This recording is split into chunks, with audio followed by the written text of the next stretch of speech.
Julle, ons maak oop in ons Bybels by Efesiërs 3 vanoggend. Daar's nie notas nie, sorry. Die notas is in die Bybel. Ons gaan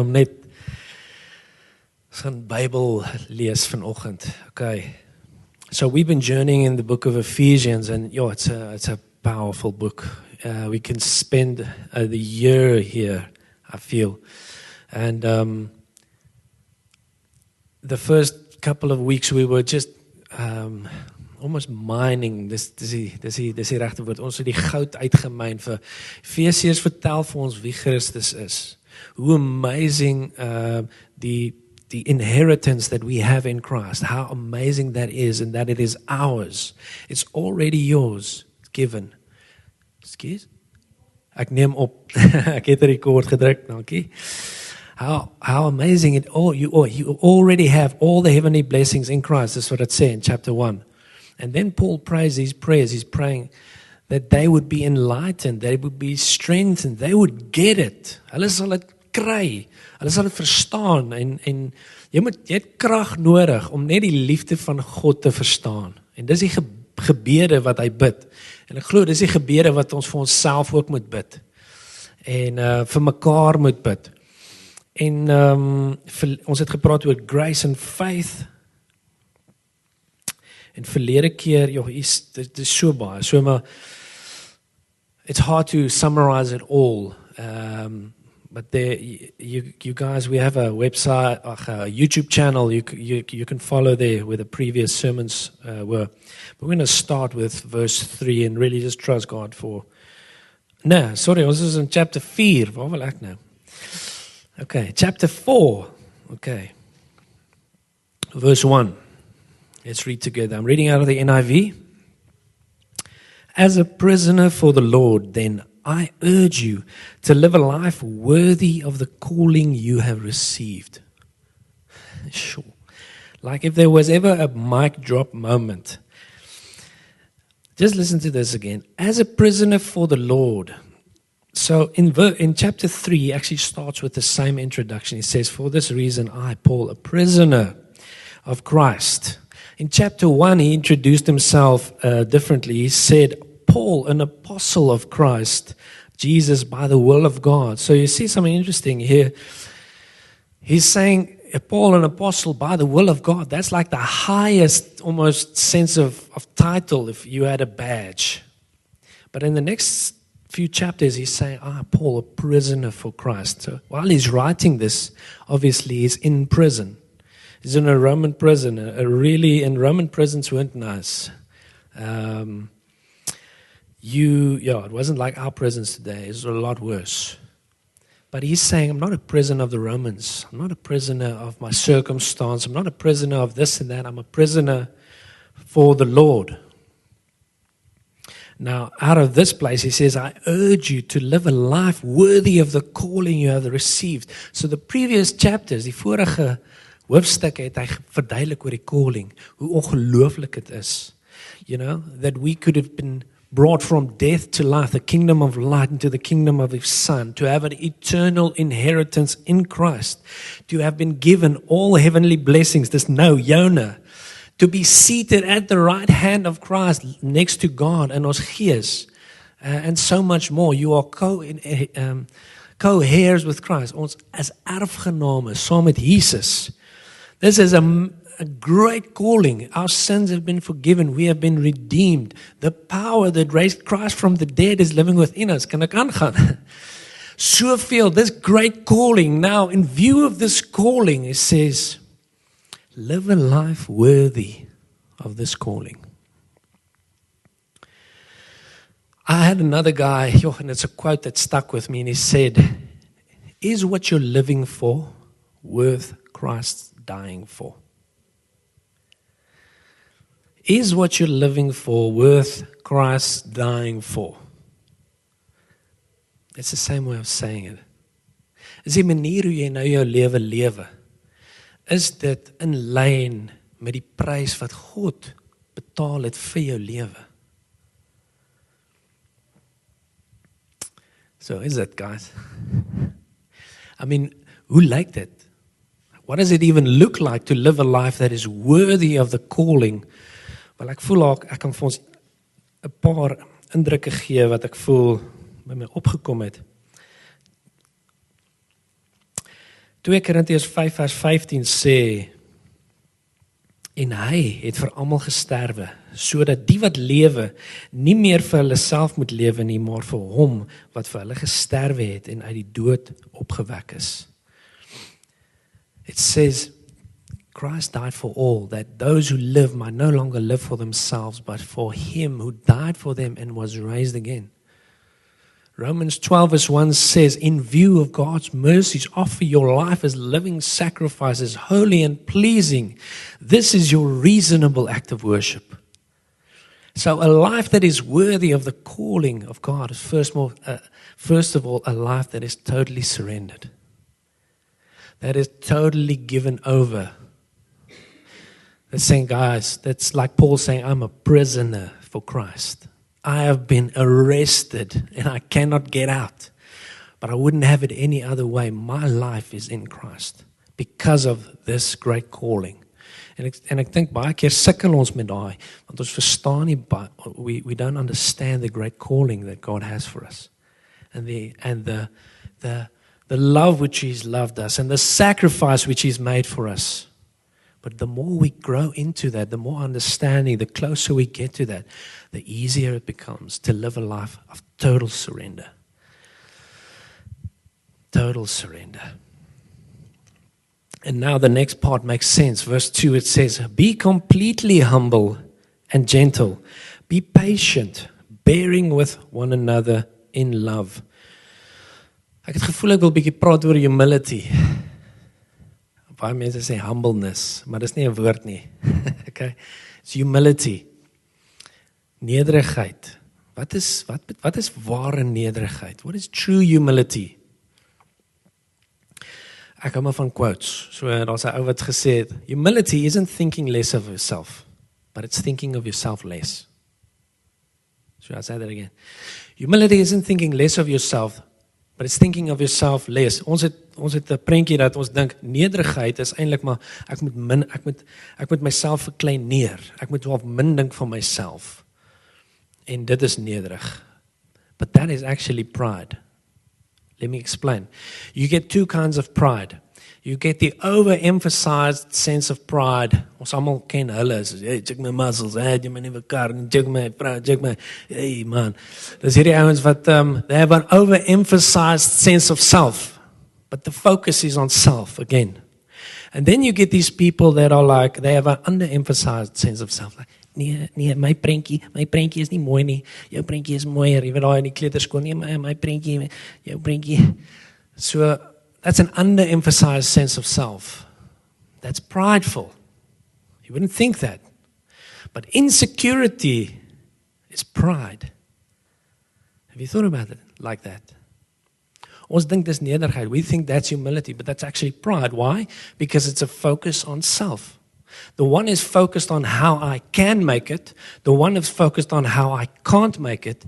Both are focused on self. So what is humility then? It's focusing on God and His ability. This is important to get because we're speaking about you have everything God has already given to you. You have been saved by faith through grace. Why humility? Because the Bible says God gives grace to the humble, but He resists the proud. Hy gee genade vir die wat nederig is, maar hy staan teen die wat trots is. Dis hoekom altyd daai gevalle van mense wat hulle sê, I can do this, I can climb up the ladder to get to God. They never make it. They always feel there's something short.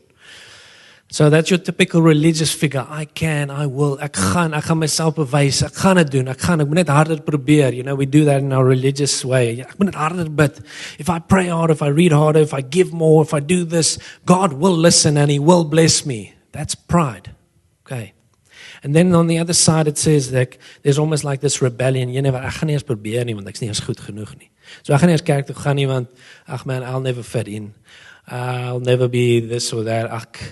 Daai ouens daarvoor, laat hulle maar die dinge doen. I'm not good enough. So we swing, is amper soos die pendulum, wat swing tussen religion en rebellion. Ons swing die hele tyd. Altyd daar is trots.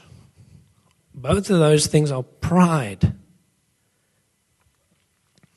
What is humility? Well, let me read for us, I think, the best description of humility. It's in Philippians 2. Imitating Christ's humility. It's literally what it says. Kom ek lees. If you have any encouragement from being united with Christ, if any comfort from His love, if any fellowship with the Spirit, if any tenderness and compassion, then make my joy complete by being like-minded, having the same love, being one in spirit and purpose, doing nothing out of selfish ambition or vain conceit, but in humility consider others better than yourself. Each of you should look not only to your own interest, but also to the interest of others. So you see, humility is not thinking less of yourself, it's thinking about yourself less. It's becoming selfless. I must become less so that He can become more. We must think about other persons before we think about ourselves. You know, we are serving in an upside-down kingdom where God says, refreshed will be those who refreshes others. It's interesting. But when we live our lives for God, and when we live a true surrendered life for God, we actually find out what true living is. But when we hold on to our lives so vas, ons probeer die meeste uit hierdie lewe uitkry, then we actually lose our life. We become anxious and we need to almost like, how can I protect this little bit that I have? Listen to this, verse 5. Your attitude should be the same that of Christ Jesus, who being in the very nature God, did not consider equality with God as something to be grasped, but made Himself nothing. Wow. If you think back to the Garden of Eden, what happened there?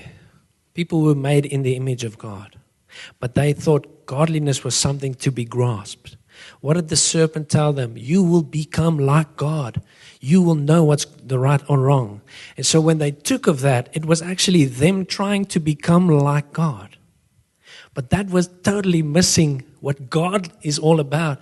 Who God is really, it says in Jesus, being the very nature God, did not consider equality with God as something to be grasped, but made Himself nothing. Made Himself nothing.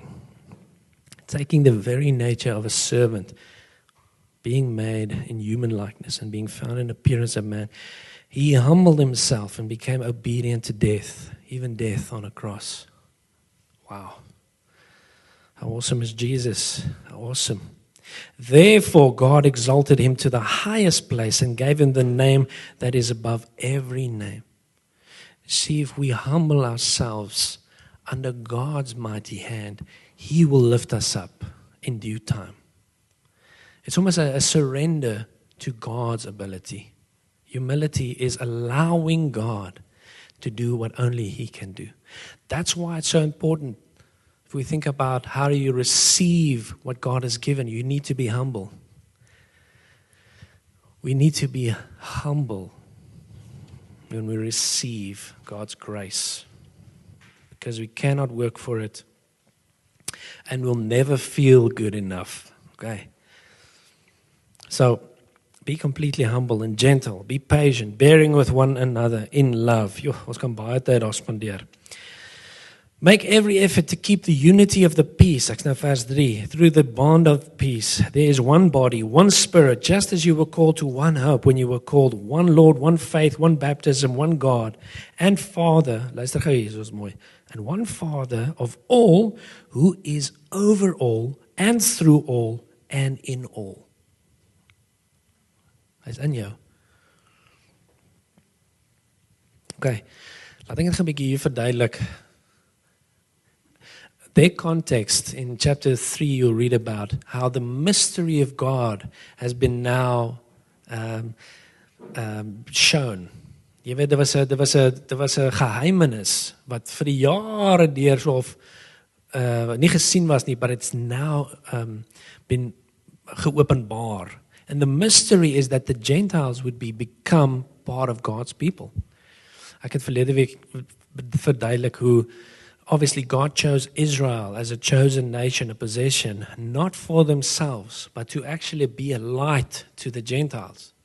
Die mense wat buite God se covenant was, so that they can be incorporated in. Dit was nog altyd deel van die plan. Jy kan dit lees daar. It's part of his eternal plan. So when he's speaking about this, be like-minded, hulle destyds, obviously, they didn't have the Oase Kerk, die Every Nation, die NG Kerk. So he's not telling us, okay, die kerke moet nou almal weer saamkom. There was a greater rift in that time. It was between Jews and Gentiles. It was between the covenant people of God and those who were formerly on the outside. Obviously, dit apply in ons konteks dat ons moet eensgesind wees as die liggaam van Christus. Okay? Maar dis eintlik baie meer powerful hier gestel. Want daar was groot kultuurverskille. Daar was soveel groot ons kon amper nie op dieselfde tafel eet nie as gevolg van die kos wat ons eet. We couldn't even eat the same food. So how are we going to be one? So this is what Paul was saying. How can we maintain the unity of the peace? Because this was God's plan from the beginning. En laat ek hierso sê, guys, unity within the church, it is a massive, massive thing, massive blessing. You know, the Bible says how pleasant, how wonderful it is for brothers to dwell in unity, because there the Lord commands his blessing. That is powerful. If we are unified in a church, how much we can do together. If you read about Acts 2, die uitstorting van die Heilige Gees, net voordat dan staan daar, they were together. And they were one in heart. En wat daar gebeur? Revival happened. The Spirit of God was poured out. There's power in unity. En dis iets wat ons moet that's something we need to contend for.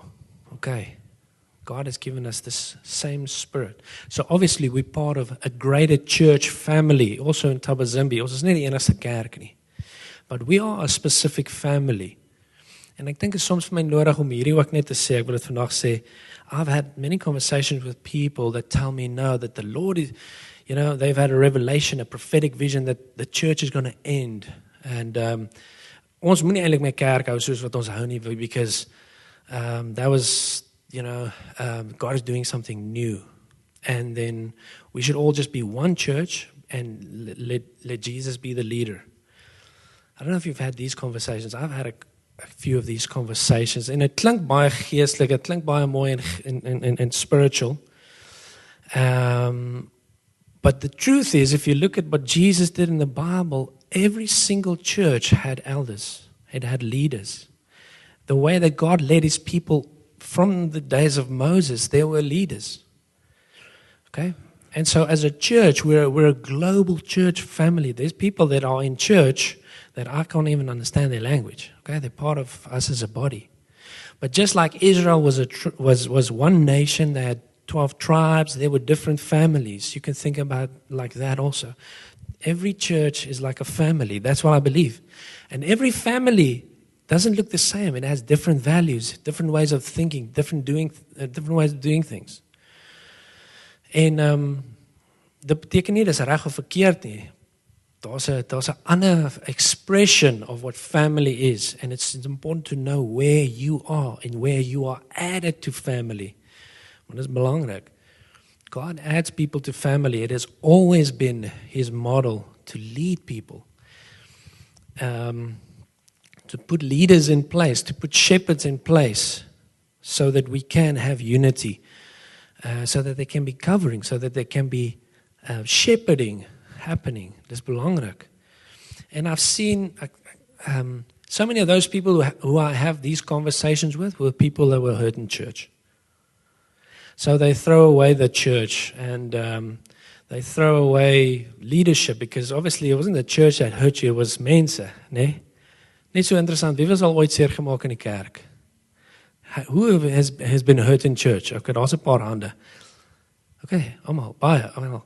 As jy nog nie was nie, dan gaan jy, okay. So, wil maar net sê, en dit kan ook ek wees, en ek's nou al jammer. Okay? Ek het voete van klei. I'm a person, I'm a human being. I will offend you sometime. Okay? En ek's nou al jammer daaroor. Kom praat met my. Come and speak to me about this. If I've ever offended you, or I'm still going to. But you know what? Like Tani Kweti explained, her husband, they got hurt in church. And you know where you're going to heal? Not outside of church, but in a healthy church. If you've got a hurt in family, where you're going to heal? In a healthy family. So, by God's grace, dankie Tani vir daai testimony. Dit maak my hart warm, want I want to be that church, man. Ek weet nie van julle nie, maar as ek droom oor kerk en droom ek oor familie, I dream about a people that partner together. You know, and we speak about things like, let's say, giving, being generous. And I want to thank you and honor you for those of you guys who are giving and being generous, because your giving and generosity makes it possible for us to extend help to families that are in need. Their testimony is your testimony. And see, that's really how this works. It's not a man of God thing. It never was. It's a people of God thing. Okay. Dis die beauty wat ons het. Ekskuus ek 'n bietjie daar afgegaan, maar ek dink is nodig, want pas op, julle gaan baie sulke veral hier in die dorp, het ek al gesien, mense het baie sulke conversations met mense. Dit klink baie geestelik en dit klink baie mooi, maar eintlik they're causing a division. They're speaking about something that's not biblical. If the church is going to end one day, please just come show that to me in the Bible. That's like, I'll be happy to exchange, anything. Just come show it to me here, because Jesus said, I establish a church and the gates of hell will not oppose against it. I think the church is going to shine even brighter until we get closer to the end. So the church is not going to fall away. It's God's plan A. It's the body of Christ. Okay, so nou gaan ek dit nou bewys vir julle. Okay. But to each one of us, grace has been given in Christ, a portion to it. This is why it says, okay, so verse 7, each one of us, Gretchen, jy, Faith, jy, Dirk, jy, Christian, jy, almal, grace has been given to each one of us. En so hoor nou hier, ons gaan daai stukkie is bietjie, ons gaan net afspring na vers 11 toe, hoor nou. It was He, God, who gave some to be apostles, some to be prophets, some to be evangelists, some to be pastors and to be teachers, to prepare God's people for works of service, so that the body of Christ may be built up until we all reach unity in the faith and in the knowledge of the Son of God, and become mature, attaining to the whole measure of the fullness of Christ. Wow. It was He who gave some to be apostles, prophets, evangelists, teachers, pastors. Why? To equip the body, other translations, to equip the saints for the work of ministry. So that, to prepare God's people for the works of service, so that the body of Christ may be built up. God has given us gifts. He's given us grace gifts, and these we call the fivefold ministry gifts. So God has given that. How awesome is that? God has given gifts to His church to edify and strengthen the church. A gift like I have, I believe I'm called to be a pastor. I'm called to be a shepherd. I never saw that coming, by the way. It's never something I signed up for. And I would have been very much like a Moses and said, look, Lord, please send someone else. But you know what? I heard God and I said yes. And ek is afhanklik van hom. I'm staying in a place of real dependence on Him. But God has given me this privilege to act as a pastor and shepherd. To do what? To equip the saints, you guys, to equip God's people for the work of ministry. We normally think that, no, you come to church, the guy in front, he's the professional guy. He should pray for everyone. He should baptize everyone. He should do the ministry. He should lead people to the Lord. I have so many people call me and say, Marnus, ek gaan nou na hierdie mense, wil jy nie kom die gospel share nie? Dis mos jou ding, man. As ek sê, weet jy wat? Okay, ek sal dit doen, maar I want you to do it. My primary call, I feel, as a fivefold, as a full-time person in the service of God, is equipping you guys to do the ministry. Not me do the ministry. He's ons Gerard, landboukundige. You guys hear his story? It's not a full-time, he's not a ministry. He's doing ministry. Why? Because he understands this. He understands there's not a, in all terms you talk about the clergy and the laity. Fall in the Roman Catholic, you talk the clergy, the professionals, these guys were given the high-ranking jobs to do, and the laity, the laymen, dis die normale mense, they just come to service to get a message. So much of our church that we experience today, unfortunately, you'll see that pattern. And you know why? You know what's sad about that? We never grow up into maturity. Because this verse says, He gave the apostles, prophets, He gave the fivefold ministry to equip the saints for the work of ministry, to build up the body so that they can become mature. Do you want to become mature as a believer? Wil jy altyd 'n baba Christen wees? Nee. Who of you guys have children and you want to continue jy wil aanhou om hulle doeke te ruil vir die res van jou lewe? Nee. So it's natural for us to grow up.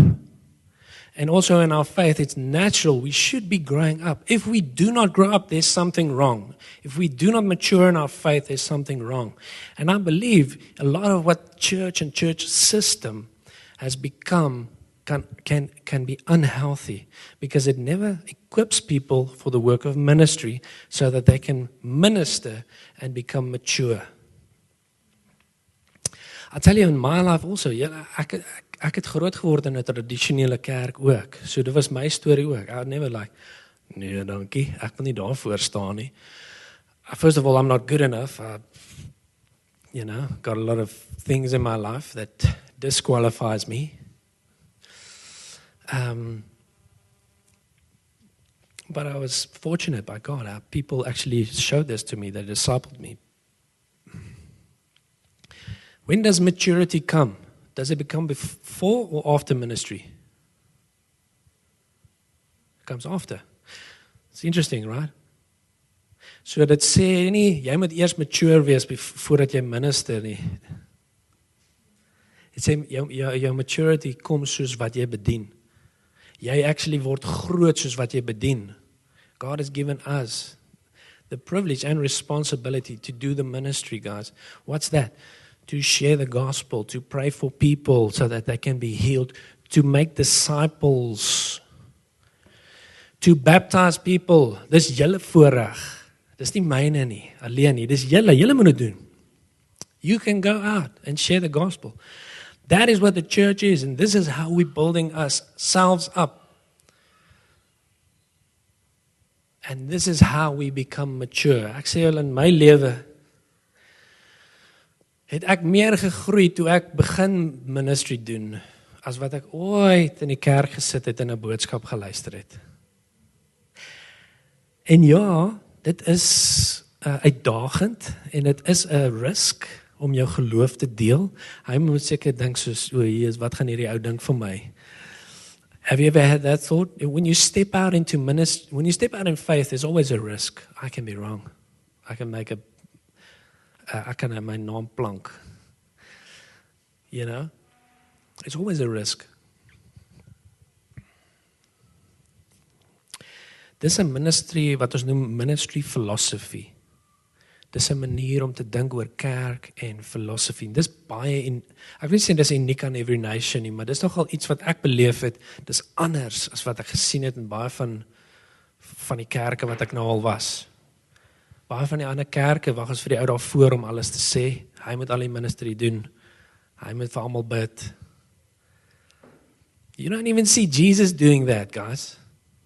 Wat het hy? Jesus het mense gedisipel En hy het hulle bemagtig en bekragtig, sê gaan uit and go do the works of ministry. Go share the gospel, go heal, go and drive out demons. Freely you have received, freely give. You have been given the authority of Christ. Jy kan dit doen, Faith, and you did it. Is it neat? Is something stirring in you? The Holy Spirit. Allow God to be God in you and through you. And many times when we allow God to work through us, He works in us. But when we think about ourselves first, that's why humility, ons dink het, okay, ek moet net myself kry op 'n standaard. I need to get to a certain standard, then God can use me. I'm sorry to say it, but you'll never get to that place. And you'll remain immature in your faith. We value your growth. And that's why I'm saying this. Because I want us to grow up as a church, as a family. And also when we think about, hoe kan ek groei in my geloof? Many times we think, how can I grow in my faith? You're only thinking about yourself. Again. But the context is, we grow up as a body. We grow up as a body, as members. Ons moet saam groei. Ek kan nie vooruit hardloop en almal wag nie. Then we're not growing together. It says here that the body builds itself up. Weet jy hoe werk 'n liggaam? Every single cell in your body, every single cell is committed to the whole body. Het jy het geweet? Hoe wonderlik jou liggaam gemaak is. Elke liewe deel van jou voet, elke liewe deel van jou liggaam bestaan nie vir homself nie. Die voet loop nie vir homself nie, die oog kyk nie vir homself, die neus ruik nie, die kop dink nie, whatever, geen deel van jou liggaam actually exists self-sufficiently. Do you know that? That's interesting. And so someone actually told me, you know what cancer is? Cancer is a single cell starting to become self-focused in a sense. And that's how it happens. And that eventually kills the body. If you don't pray for it and cast it out or get healed. But your body is made in such a way that it builds each other up. Ons moet mekaar opbou. Okay. There are gifts here. Julle elkeen het 'n gawe. Some people have a gift of encouragement. Some people have a gift of words of knowledge, gift of healing. And the Bible says, eagerly desire these gifts. Ek het so gebid, want ek het ook 'n hart vir genesing.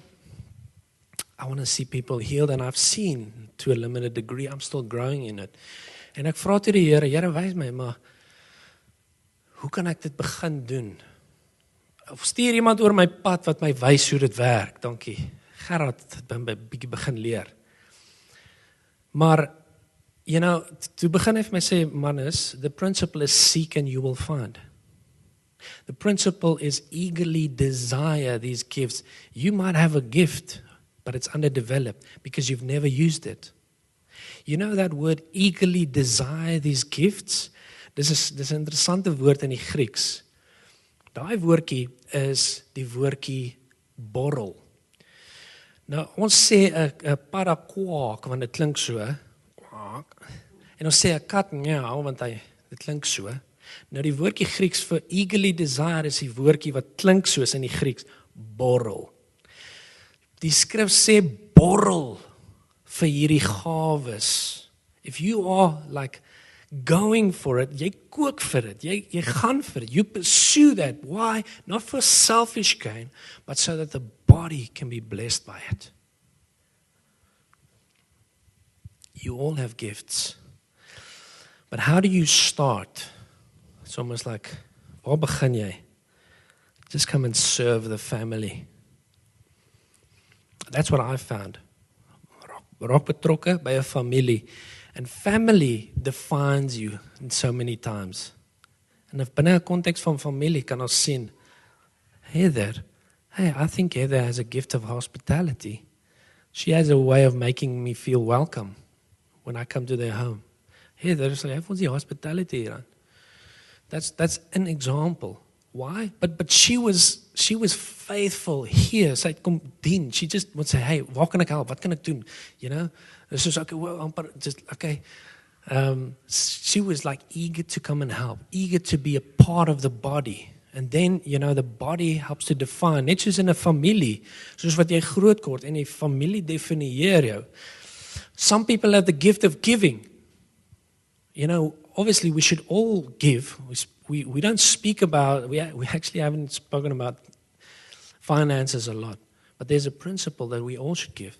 But some people have a gift of giving. Have you seen that? And have you seen that operate? Have you seen how powerful that is?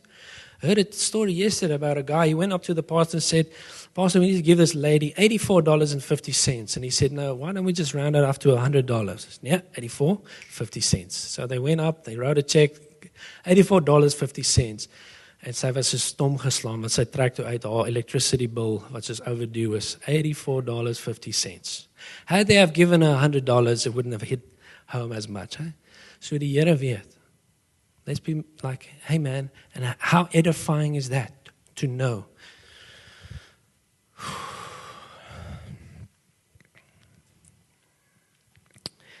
There's so many gifts God has given us to edify the church. He doesn't want us to remain immature. Hy wil hê ons moet groot word, julle. It's a blessing to grow up. As a church family, we can do so much when we're mature. En ek kan nog aangaan, maar kom ons begin daar pause. Kom ons begin daar hierso afsluit. Hoor gou hier vers 14. Then we will no longer be infants, tossed back and forth by the waves and blown here and there by every wind of teaching, by every cunning craftiness of men and their deceitful scheming. Voel jy soms dat jou geloofslewe so maak? Op en dan af en dan op en dan af. You feel like it's going like that? That's a sign of immaturity.